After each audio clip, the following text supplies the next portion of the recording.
Let's be honest, why do most AI voices still sound so robotic? We've all been there, listening to a voice that's almost human, but just off enough to feel creepy. It's the uncanny valley, the biggest wall standing between AI and true connection. But that wall just came crashing down. Enter Gemini 3.1 Flash TTS, a total shift in how machines communicate, expressive and shockingly natural.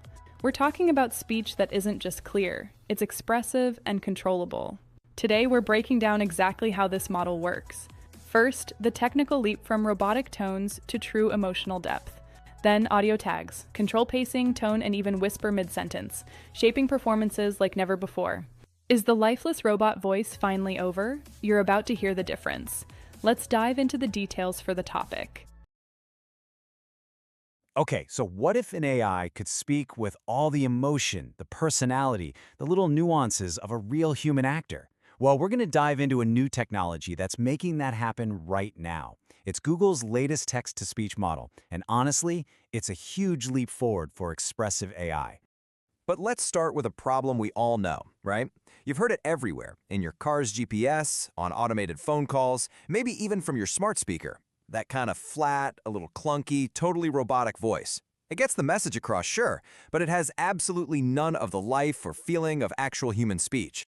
Well, today we're looking at Google's answer to that exact problem. This is Gemini 3.1 Flash TTS. And this model isn't just about making AI voices sound a little bit better. No, it's about giving them real expression, personality, and, get this, giving us the controls to direct them like an actor. To really get why this is such a big deal, we've got to just quickly remember where we've been. For years, the biggest challenge with text-to-speech has been trying to break free from that mechanical, monotone sound. The big hurdle has always been this thing called the Uncanny Valley. You know that weird, unsettling feeling you get when something is almost human, but not quite? With speech, it's those strange pauses, the weird emphasis on the wrong word, that total lack of emotion. That's the barrier everyone's been trying to break through for decades. And this is where things get really, really interesting. Google's new model isn't just taking a small step out of that valley, it feels more like a giant leap. It's not just a tiny improvement, it's a fundamentally new way of thinking about how AI generates speech. So how good is it really? Well, numbers can help tell the story. On the Artificial Analysis TTS leaderboard, which is basically a ranking based on what thousands of real people prefer in blind listening tests, this model scored a 1,211. That number puts it squarely in the top tier of natural-sounding speech. People hear it, and they think it sounds real. And what's more, Artificial Analysis put it in what they call the most attractive quadrant. Now, what does that mean? It means it hits the sweet spot. It's not just incredibly high quality, it's also efficient and affordable. And that combination is what opens the door for it to be used just about everywhere. So, what's the secret sauce here? How do they manage this huge jump in both quality and control? The answer is a new feature that's actually really simple but incredibly powerful. They're called audio tags. And the best way to think about them is like stage directions for an actor, but for an AI. They're just simple, natural language commands that you pop right into the text, giving you unbelievably precise control over the final performance. Look at this. It's the perfect example. On the left, a plain old sentence. The secret is safe. But on the right, you just wrap it in an audio tag. By adding shh, start speaking in a whisper, you've completely changed the entire delivery, the whole mood. It's so intuitive, so direct, it just works. And the amount of control you get is just phenomenal. You can tell it to speed up or slow down, to change its tone, or even use a specific accent. You can literally change the emotion in the middle of a sentence.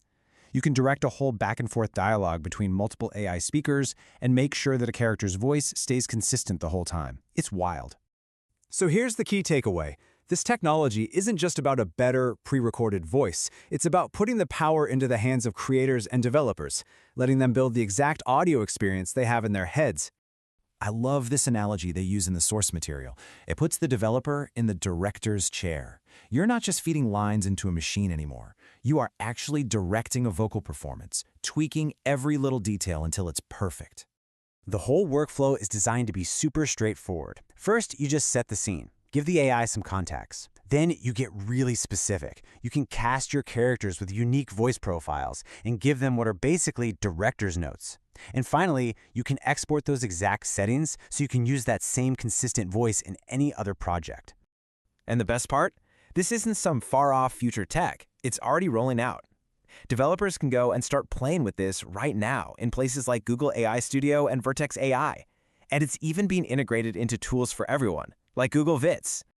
Now, of course, with a technology this powerful, you have to build it with two things in mind: global reach and digital safety. And the scale here is just massive. Right out of the gate, this model supports over 70 languages and a whole bunch of different accents. So what does that actually mean?